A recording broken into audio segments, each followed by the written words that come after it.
8.5 लाख का आधा गिलास दारू। एक आदमी ने 8.5 लाख रुपया में आधा गिलास दारू खरीदा। उसके बाद क्या हुआ? ये बिल्कुल एक सच्ची घटना है। और जिस आदमी ने वो दारू खरीदा था वो आदमी आज भी है। उस 8.5 लाख की खरीदारी के बाद वो आदमी बन गया या बिगड़ गया, यानी बर्बाद हो गया या आबाद हो गया, इस पर आज हम लोग बात करेंगे। 8.5 लाख का आधा गिलास दारू, क्या हुआ था इस घटना में?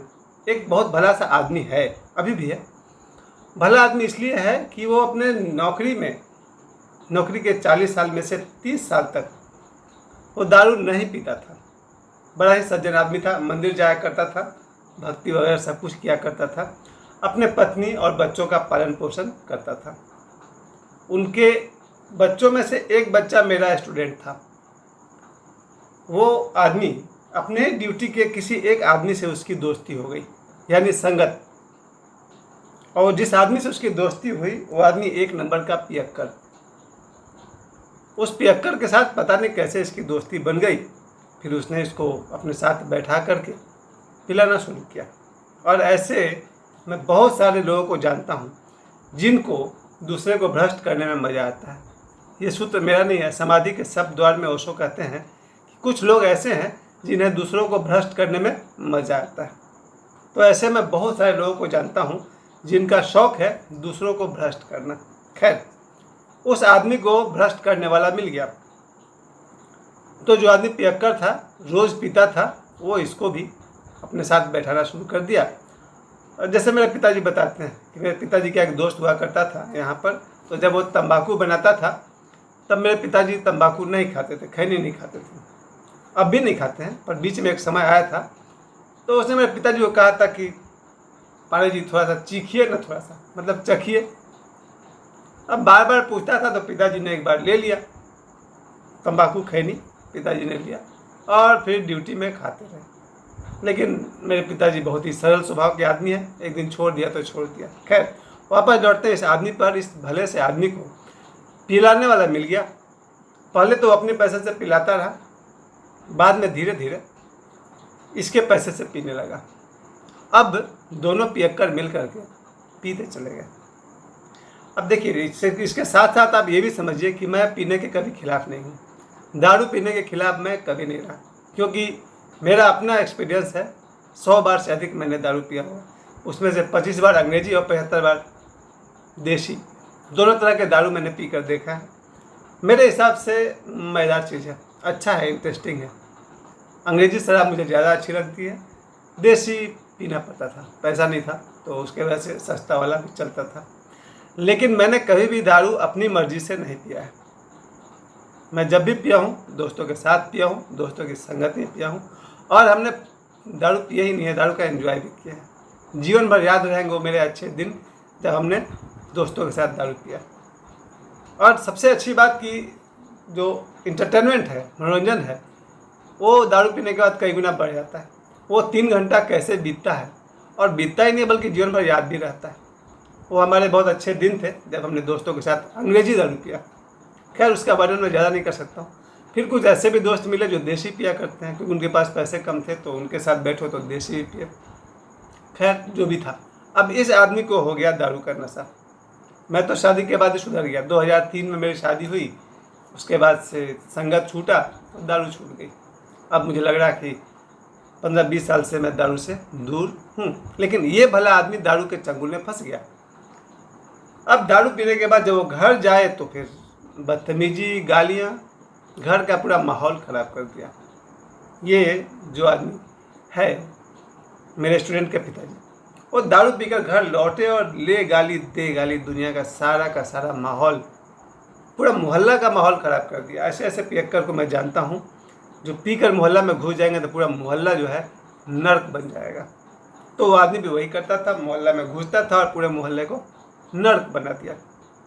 अपने घर में घुसे तो घर वाले तो खैर वैसे ही समझ गए कि आ गया पियक्कर। पूरा घर परेशान हो गया, पत्नी, बेटा, बेटी, सब लोग परेशान हो गए कि इस आदमी का पियक्करी का क्या होगा। फिर एक दिन वो आया जब वो आदमी अपनी नौकरी से रिटायर हो गया। रिटायर होते ही उसने पहला दिमाग ये लगाया कि अगर हमको आगे भी पीते रहना है तो ये जो रिटायरमेंट का पैसा है 8.5 लाख रुपया रिटायरमेंट का पैसा उसको मिला था।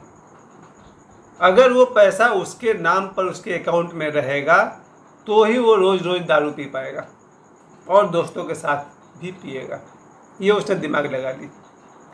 दारू पीने वाले पास दिमाग बहुत होता है।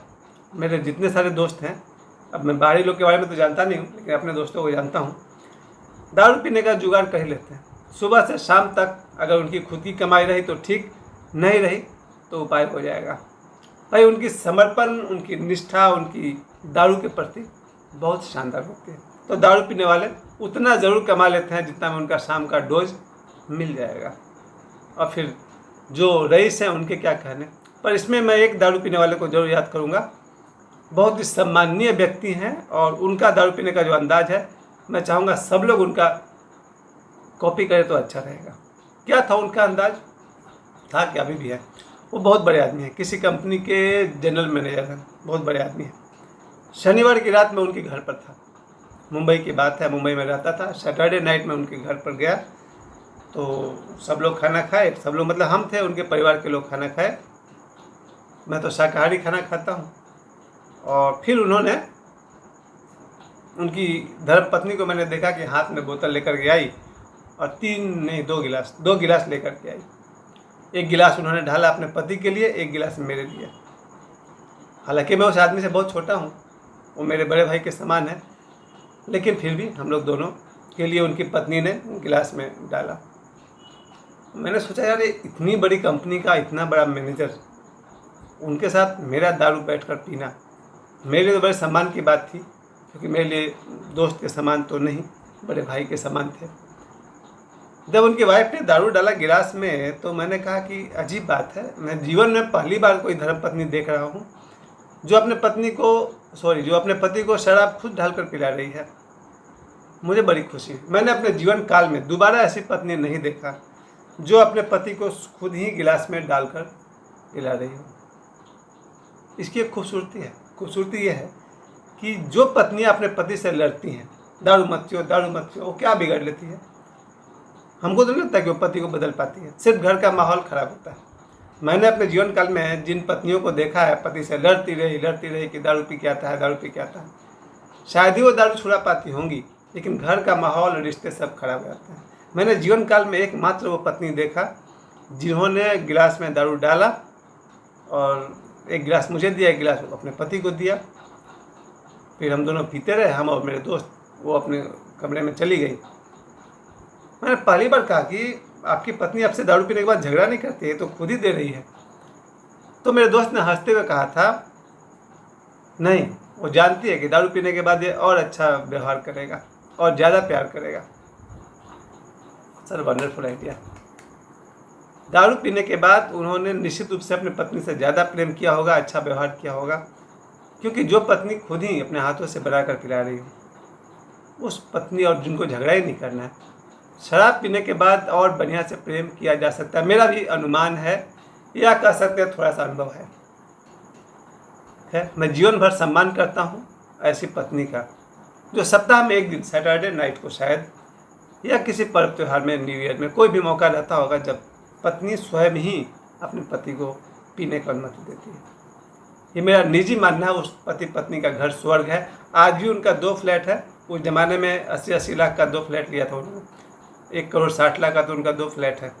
अब उस फ्लैट का दाम मुझे लगता है कि अगर 3-3 करोड़ भी दाम होगा तो 6 करोड़ का 2 फ्लैट है दोनों। अब बड़े कंपनी का तो है ही बड़ा आदमी। खैर, वापस लौटते हैं इस भले आदमी पर जिनको मिला था 8,50,000, 8.5 लाख रुपए इनको मिले, और इनका कहना था कि ये पैसे हम अपने अकाउंट में डालेंगे। उनकी पत्नी और बच्चों ने समझ लिया कि रोज रोज दारू पीने के लिए ये आदमी उपाय निकाल रहा। बेटे ने कहा, पैसा ना आपके अकाउंट में जाएगा ना मेरे अकाउंट में जाएगा, माँ के अकाउंट में जाएगा। हाँ, आपके अकाउंट में रहेगा तो आप पी जाइएगा, क्लियर है। मेरे अकाउंट में रहेगा, शायद आपको हम पर भरोसा नहीं, पर मेरी माँ तो है, माँ पर तो भरोसा कीजिए, माँ के अकाउंट में पैसे डालिए। पर वो आदमी समझदार था कि यार पत्नी से पैसा निकालना इतना आसान नहीं है। अब उस भले आदमी ने जिद कर लिया कि नहीं, पैसा तो मेरे ही अकाउंट में जाएगा। दिन भर झगड़ा चलता रहा। शाम तक वो आदमी बोला नहीं पैसा मुझे मेरे अकाउंट में चाहिए, और जो उनका बेटा है वो कहता है कि पैसा माँ के अकाउंट में जाएगा ताकि आपके दारू पर पाबंदी लगाई जा सके। वो आदमी नहीं माना तो उस बेटे ने अपने बाप को एक कमरे में बंद कर दिया और कहा खाना मिलेगा, पानी मिलेगा, लेकिन बाहर जाने को नहीं मिलेगा। वो आदमी परेशान हो गया। उसको 10 साल से दारू पीने की आदत थी, अब दारू पीना उसको मिल नहीं रहा। एक दिन बीत गया, पूरा दिन भर उसको खाना दिया गया, नाश्ता दिया गया, बढ़िया बढ़िया खाना दिया गया, खीर पूरी 56 भोग, क्या खाओगे? जो खाना है खाने को मिलेगा, बस पीने को नहीं मिलेगा। अब एक दिन वो आदमी तड़पता रहा दारू के लिए, बाकी खाना उसको बहुत फर्स्ट क्लास दिया गया, पर डिमांड करता रहा हमको दारू चाहिए, दारू चाहिए, दारू चाहिए। फिर दूसरा दिन उसको खाना टाइम पर मिला तीनों समय, बस घर से बाहर उसको नहीं जाने दिया गया। दूसरा दिन वो तड़पता रहा हमको दारू चाहिए, दारू चाहिए, दारू चाहिए। तब बेटे ने दिमाग लगाई कि चलो ठीक है, आज दूसरा दिन है, दारू मिलेगा, आधा गिलास दारू। बोला बस दे दो। ऐसे नहीं, ये 8.5 लाख रुपया मेरी मम्मी के अकाउंट में डालना पड़ेगा। वो आदमी बोलता है जो चाहो करो, मुझे दारू दो। और उस आदमी ने आधा गिलास दारू के लिए 8.5 लाख रुपया अपनी पत्नी के नाम कर दिया। तो ये दारू कितना है पड़ा उस आदमी को? 8.5 लाख रुपया में आधा गिलास दारू। पैसा आ गया पत्नी के नाम पर। अब उस आदमी का दारू पीने पर अंकुश लगाना आसान हो गया। तभी कोरोना बीमारी फैली। उस बीमारी में कई लोग बीमार पड़े और वो आदमी भी पड़ा जो दारू पीता था। वो आदमी भी बीमार पड़ा, उसको हॉस्पिटल में एडमिट किया गया और डॉक्टर ने क्या क्या ट्रीटमेंट किया वगैरह वगैरह। तो उस आदमी को मरने से बहुत डर लगता है। जो आदमी दारू पीता है इस कथा में, उसको मरने से बहुत डर लगता है। तो उसने अपने बेटा से पूछा, जवान बेटा है, कि डॉक्टर साहब क्या बोल रहे हैं मेरे बारे में। तो उस लड़का जो मेरा ही स्टूडेंट था उसने दिमाग लगाया कि यही मौका है। तो उनके बेटे ने कहा डॉक्टर कह रहा था कि ये जो दारू पी रहे हैं ना उसी से हुआ है, अगर ये दारू को छुए तो दुनिया से जाना पड़ेगा। वो आदमी डर गया और उन्हीं दिनों मरने से बचने के लिए उसने दारू पीना छोड़ दिया। इतना ही नहीं, आज शाम को लोगों को उपदेश देते हैं कि ना ना दारू मत पियो। इस तरह से आज की घटना में आपने सुना 8.5 लाख रुपए का आधा गिलास दारू। धन्यवाद। प्रणाम।